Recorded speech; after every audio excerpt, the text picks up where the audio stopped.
Assalamualaikum warahmatullahi wabarakatuh.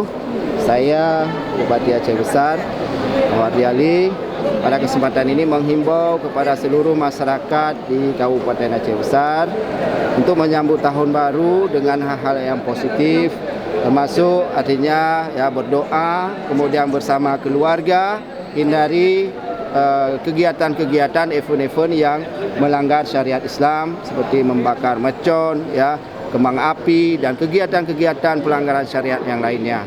Artinya pemerintah Kabupaten Aceh Besar akan komit akan melakukan patroli di tahun baru, bahwa memang pelaksanaan tahun baru di Aceh, khususnya Aceh Besar, itu harus sesuai dengan pelaksanaan syariat Islam. Ya, sanksi syariat nanti akan WIH, Satpol PP dan WIH tentu akan membuat patroli, kemudian nanti akan kita lihat apa sanksi yang akan kita berikan. Apakah nanti juga akan kita sidangkan atau memang sanksi administrasi, tergantung nanti tingkat pelanggarannya. Kalau besar pelanggarannya tentu akan kita laksanakan, itu adalah sesuai dengan pelaksanaan hukuman syariat, cambuk dan sebagainya.